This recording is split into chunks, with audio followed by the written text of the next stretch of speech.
So I'm going to need the second and third pew here just to come and either move with me, or I want to worship with these people every single Sunday.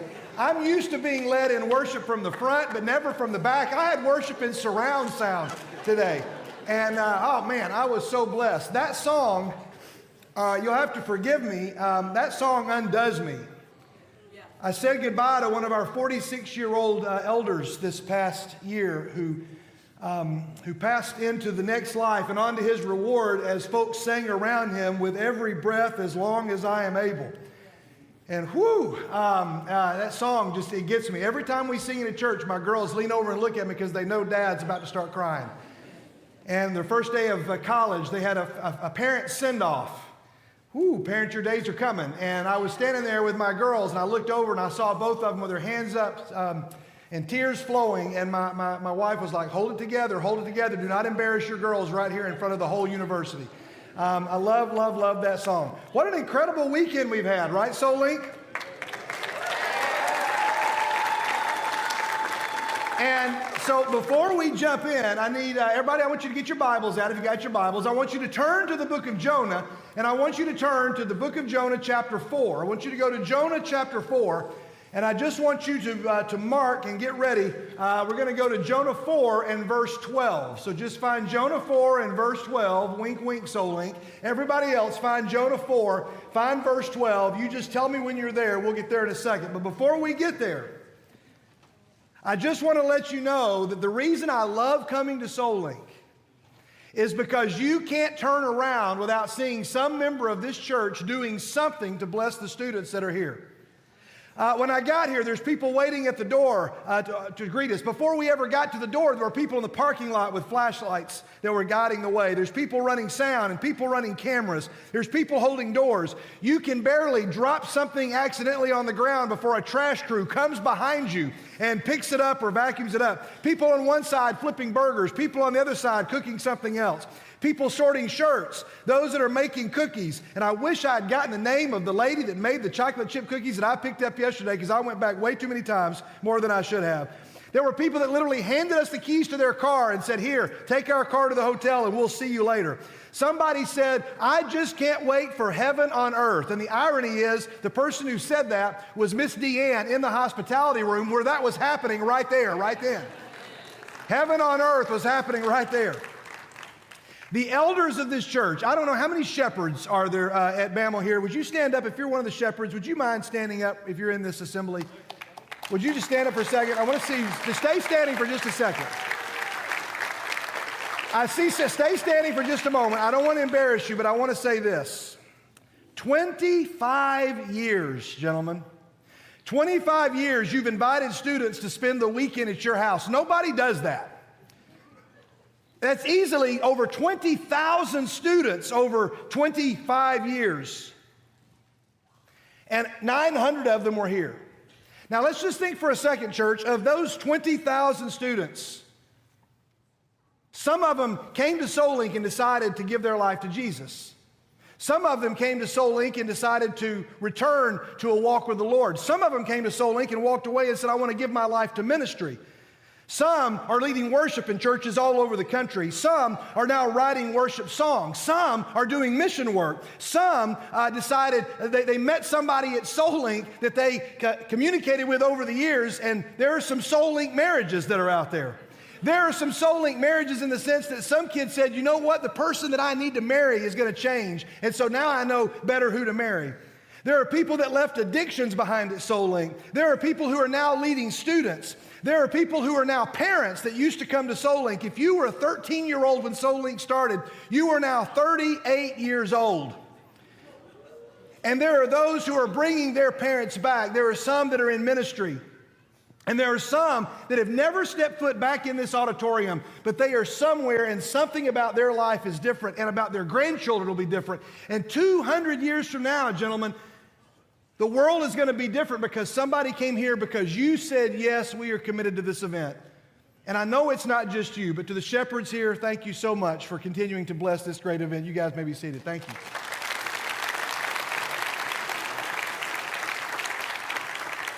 Wow.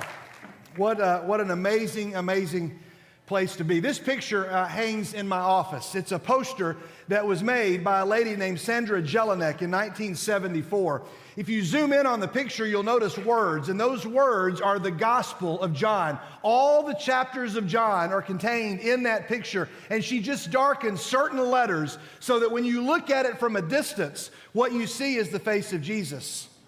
And BAML and SoulLink, what I think of SoulLink, that's what I think of. I think that if you start looking at all the members of your church doing great things for this event, and all of the students who are here taking notes and on your knees in worship and lifting your hands and embracing one another and making new friends, when you zoom out, what you see is you see the face of Christ. Let me give you another metaphor. Years ago, I was speaking at my home congregation.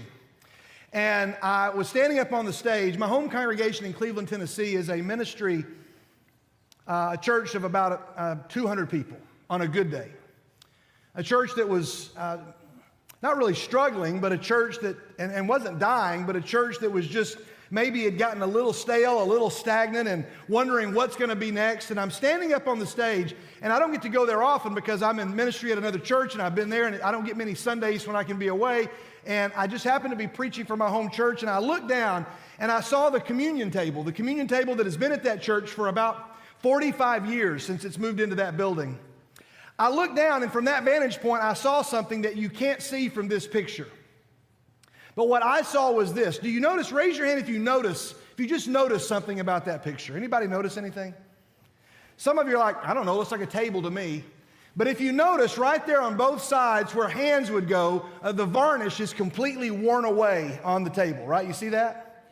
Because for 40 years, men of God have stood there and led our church in prayer or led us in communion, and they would place their hands on those places. And over the years, it just began to wear down, and soon it was completely gone. Do you know how long it takes for varnish to wear off a table just by somebody placing their fingertips on the table?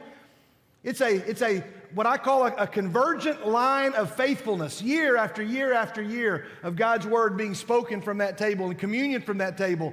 And then, of course, the front of the table reminded us every Sunday that what we do in remembrance of Him. When I think of SoulLink, 25 years, I just thank the Lord that many of you are wearing the varnish off of the table, so to speak, because of your faithfulness. That's another metaphor that I think about.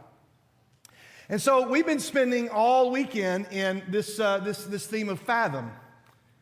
Yeah, as David shared earlier, we've been in the story of Jonah, and we've been in the Sermon on the Mount, and we've merged those two stories together. You remember last year we merged part of the Sermon on the Mount with the story of Nehemiah, because we wanted to show our students that this is not just a sermon of Jesus, but it's lived out in the flesh of people, and way back in the Old Testament. And on the first night, we had our friend Josiah. Since there was no Jonah in the room, virtually every other Bible name we found out was represented in here, but there was no Jonah. So Josiah was the best we could do to come up and be our Jonah, and he put on our suit that Chris made, an incredible work of art over here that looks very authentic. And he put the suit on, and he came walking out, and everybody kind of laughed a little bit because we said, we're going to go deep. And the goggles weren't going to work, and the snorkel wasn't going to work, and the flippers weren't going to work because we had to go deeper. And if you're going to go deeper, a snorkel is not going to sustain you. It may sustain you if you're 2 feet below the water or 2 inches above the water, but not if you're fathoms below. A fathom is a measure of depth, 6 feet deep. And when you are fathoms below, you've got to have something else to sustain you, because guess what? Josiah was not meant to live underwater. For him to stay underwater for any length of time, he was going to have some connection to something that was above him, and he was going to have something above that was going to sustain him below in a place he was not meant to live. But not just underwater. Josiah was a 10th grader. Josiah is not meant to live on earth forever. And for him to live on earth, he's going to have to be sustained by something that is above. Fathom. We learned what fathom means. Now, I told you that we're going to start in Jonah chapter 4. Some of you are there. Jonah chapter 4. Raise your hand if you found Jonah chapter 4 and verse 12. Raise your hand if you were there. Jonah chapter 4 and verse 12. Well, hands went up when I said chapter 4, but hands went down when I said verse 12. There isn't one. It's not there. The story ends before we get there.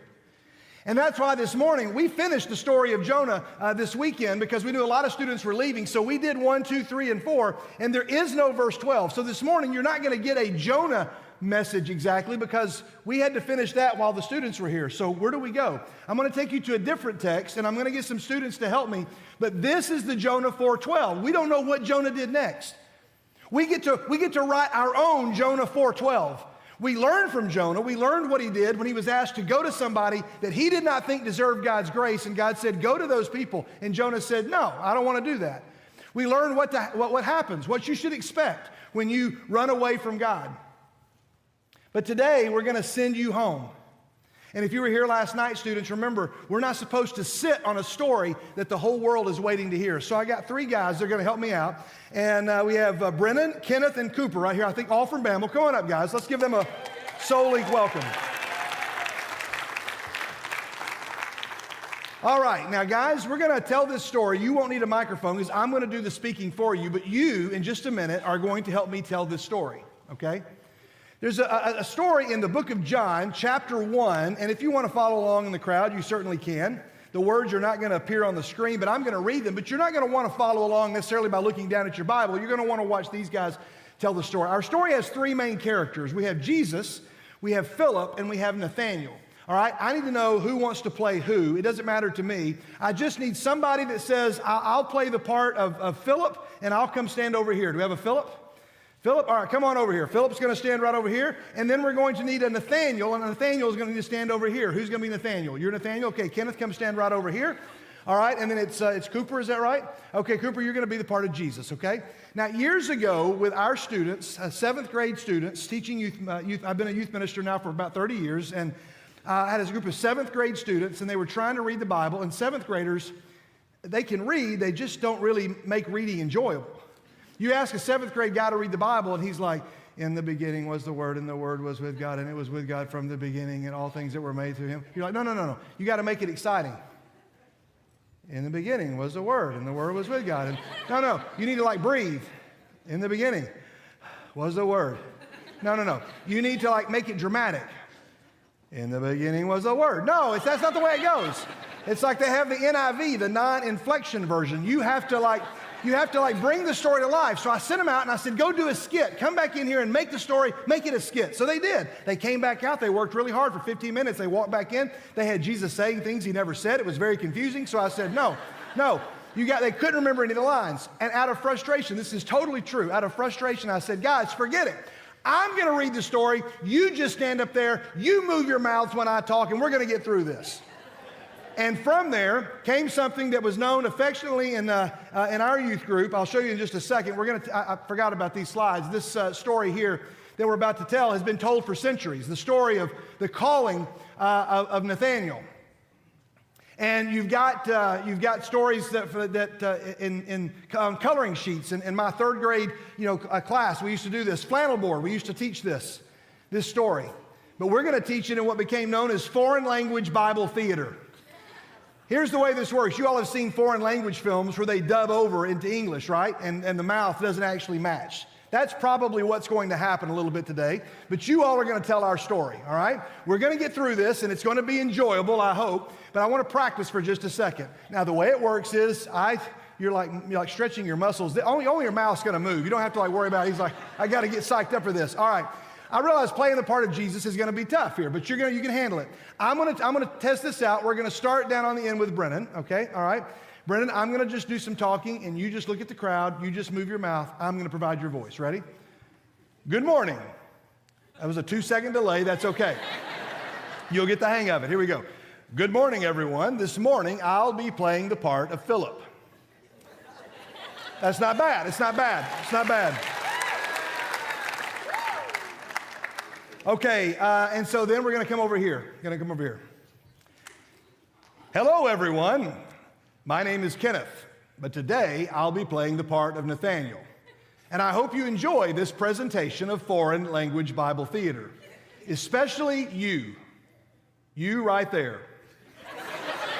Yes, I'm talking to you. Good job. All right, Cooper, you ready? Here we go. Good morning, Houston. My name is Cooper, and today I'll be playing the part of Jesus. I'm a little nervous, so please be patient. But it's going to be okay because I have these guys up here with me. That guy over there, and that guy over there. I'll be moving my mouth, but apparently no other part of my body. All right, we're gonna act this out. Now guys, you're just gonna go where I tell you, where the story goes. You just go, it's gonna be very self-explanatory. Here we go. It's more dramatic if you guys turn around and bow your head and get real dramatic. Turn around, face the wall. Yeah, turn around, yeah, and turn, head down, hands behind you. Very good. All right, here we go. Ladies and gentlemen, Foreign Language Bible Theater, SoulLink 2025, and action. Turn around.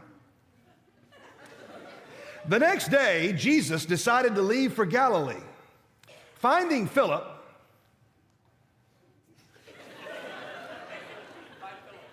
finding Philip. I like how the director down here is like, find Philip. Finding Philip, Jesus said to him, follow me. Philip, like Andrew and Peter, was from the town of Bethsaida. So Philip immediately went and found Nathanael. Oh, Jesus, you wait. This is only Philip. This is the only time I get to tell Jesus what to do. So actually, in my 53 years, that's not exactly true. I'm sure I've told Jesus what to do many times. It's never worked very well. Here we go. All right, Nathanael went, and Philip went and found Nathanael, and he told him, we have found the one that Moses wrote. He was very excited, y'all. We have found the one that Moses wrote about in the law and about whom the prophets also wrote, Jesus of Nazareth, the son of Joseph. Nathanael looked back in disbelief. That's good. That's good. And Nathanael replied, Nazareth? Did you say Nazareth? Can anything good come from there? Philip leaned in closer and said, he said, come and see. And so when Jesus saw Nathanael approach,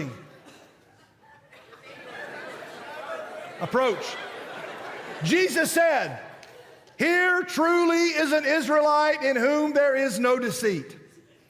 Nathanael once again looked incredulous. And he said, how do you know me?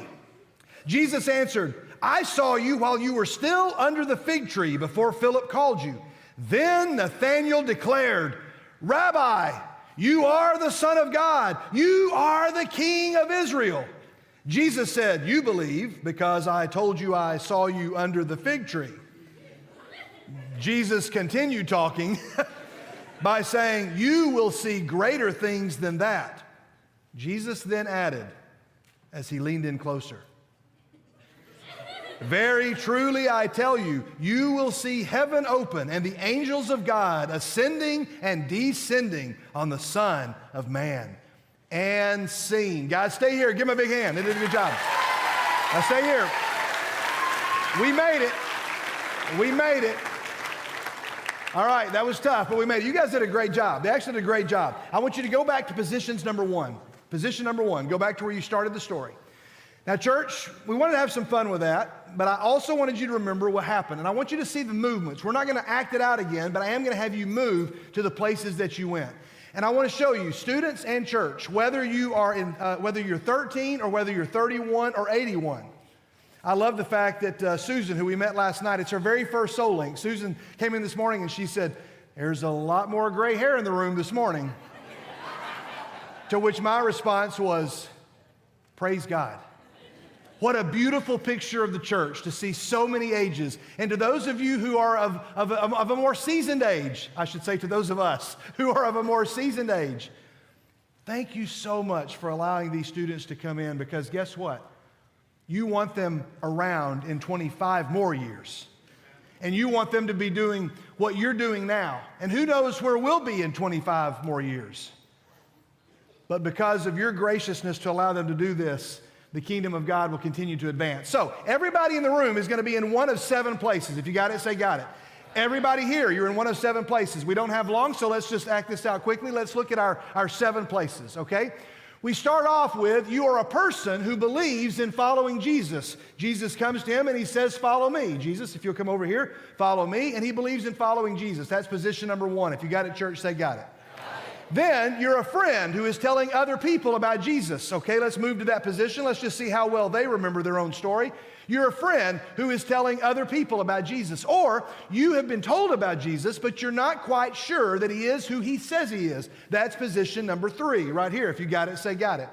All right, everybody remember so far? Very good. Now we go to position number 4. You have decided to investigate Jesus further. And so, very good, Kenneth, way to go. He goes to investigate him. Now we get over here to position number 5. You have recently experienced God's grace and power proven in your life. That's happening when Jesus says to his new friend Nathanael, here's a man in whom there is nothing false. Man, what a description. Could you imagine Jesus saying that about you? Here is somebody, this guy is the real deal. There's nothing fake about this guy. And he says, how do you know me? And he says, because I saw you while you were under the fig tree. Let's take just a moment to explain. It wasn't that he had binoculars or he was looking, he could see him from afar with a telephoto lens. Or even really just with some Jesus superpower. The fig tree would have been synonymous with a place where Nathanael would have had his most private moments. The house was often too warm. And so he would go outside under the shade of the tree. That's where he would read his scriptures. That's where he would do his prayer. That's where he would do his worship. That's where he would share all of the wounds of his heart. And Jesus said, the things you talked about under the fig tree, I heard those. I know who you really are. And there's nothing fake about you. Who you are in person is who you are under the fig tree. And when he hears this, he moves quickly to position number 6. You've decided to commit yourself to Jesus. So just take one step closer to him, Kenneth. There you go.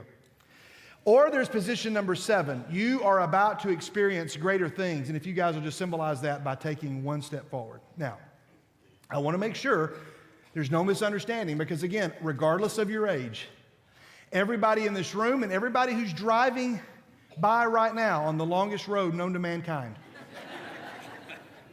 everybody there is in one of these places. Guys, quickly go back to position number 1, and I just want to give you a chance to show us very quickly now as we move around. You guys are going to take over. I'm going to go very quickly. Church, watch them. You're a person who believes in following Jesus, right over there. You're a friend who is telling other people about Jesus. You've been told about Jesus, but you're not sure he is who he says he is. You've decided to investigate Jesus further. You have recently experienced God's grace and power proven in your life. And then, position number, I believe it's number 6, you have decided to commit yourself to Jesus. A little one step closer. There you go. Or you are about to experience greater things. Step forward. It's a very simple story. Jonah chapter 4 and verse 12 would pick up right here where you have to decide which one are you. If I had 7 places around the room and I asked you to stand and go to them, would you feel comfortable going to those places? Now, in a church like this and those that have committed to a youth rally, there's going to be a lot of numbers where there are a lot of people at those numbers. But let me ask you this question, church. The one thing that you cannot be, if I were to say, which is the one place that you simply cannot be? Anybody here on the front couple of rows have an answer? Which of these places, 1, 2, 3, 4, 5, 6, or 7, should you not be? Yes. You got one?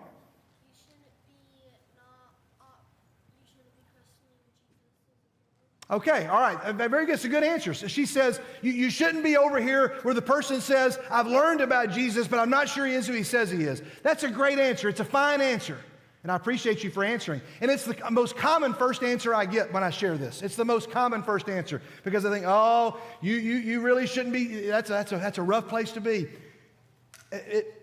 It's an okay place to be. It's not the best place to be, but it's not the one place you simply should not be. The one place that you simply should not be is simply a person who believes in following Jesus. Go back to position number 1. Come back over here. The one thing you cannot be is simply a person who believes in following Jesus. Because guess what? If you're simply a person who believes in following Jesus and you never advance to step 2, then the story never happens.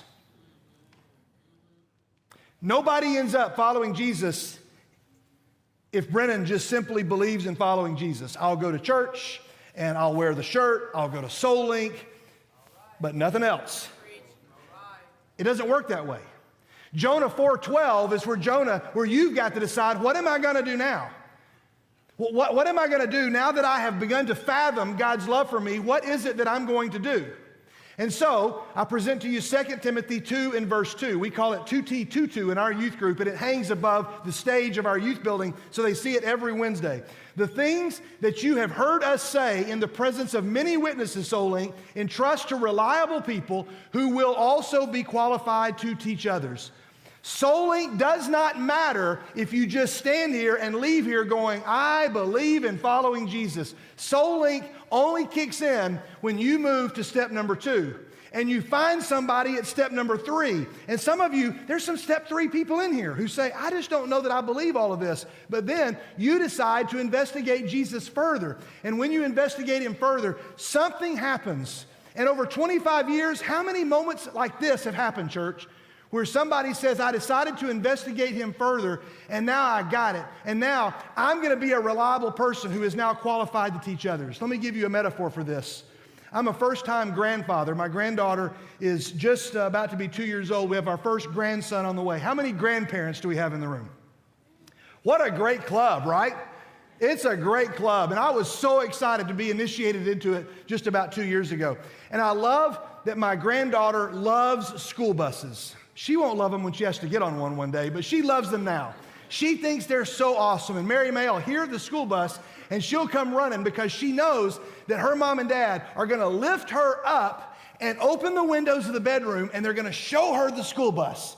That's their morning ritual. Every morning, she hears the school bus, and she yells, Mama, Dada. They go get her, they bring her in, and they lift her up in the window, and she looks at the school bus, and she waves every day. Well, the other day, something happened. Daisy called and she said, Dad, you're going to love this. She said, the school bus, we heard the school bus and we heard, Mama, Dada. We went and we got Mary May. We brought her into our room. And then she said, oh. And she ran back to her room. They're like, where's she going? She came running back with her baby doll. She ran to the bed. She crawled up on the bed. She opened up the curtain. And she lifted up her baby doll so her baby doll could see the school bus. Because she has learned, this is what you do. 2 years of age, she's already figured out, I can't just be content to be a person who loves to see the school bus, but I got a job to show other people the school bus. And I said, Daisy, I wept when she sent me that picture. It's one of my favorite pictures because I'm like, she gets it. She gets it now. This is what discipleship looks like. So you guys, I'm going to show you one last image before we send SoulLink 2025 into the record books and we move on. It's been a great honor over those 25 years. I just figured out during that song, Goodness of God, this is my 10th SoulLink to be a part in some role. And I've been so incredible to be able to be with you for 10 different SoulLinks. But there's been 15 others where amazing things have happened. And so guys, it's your turn now to go and find somebody. I'm going to let you guys go back to your seats so you can see what I'm about to show everybody else as we close this out. Let's give them a big hand. They did a fabulous job.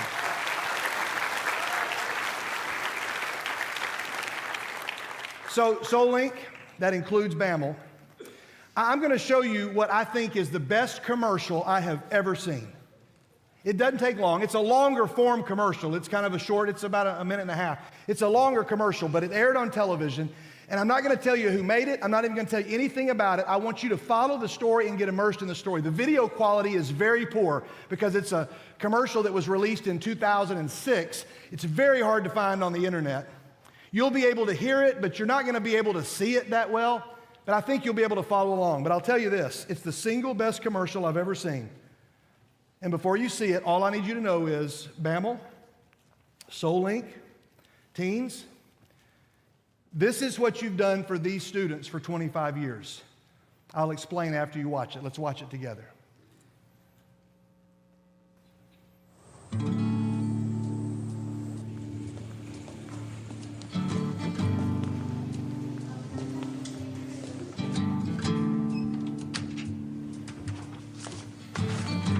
Hi, you must be Edward. Come in. Come in. Ed. Ed. I'm Susan. Have a seat. Well, I had a dream. This is one of my favorites. Can you read the title for me? Oh, Yes, I had a dream. Me? Stood beneath an orange sky. Sorry. That's okay.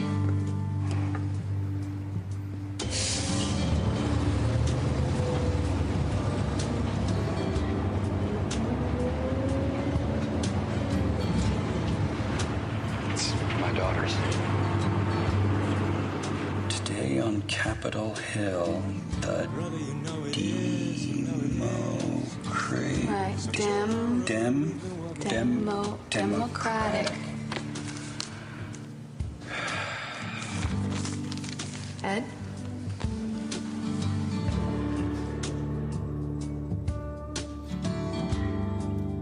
It is a far, far better thing that I do than I have ever done. stood beneath an It orange. is a far, far better rest that I go to than I have ever known.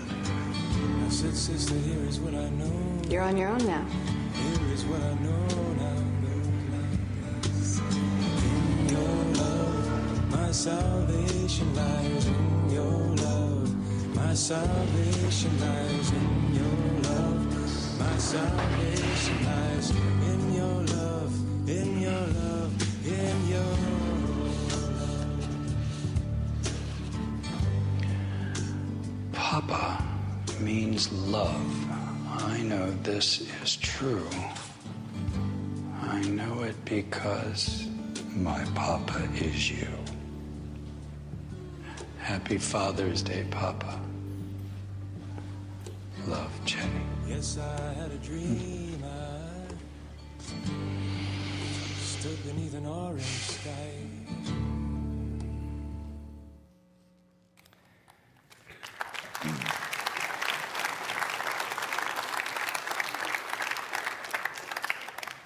Can you imagine having a whole box of Father's Day cards that you've never been able to enjoy because you've never been able to read them?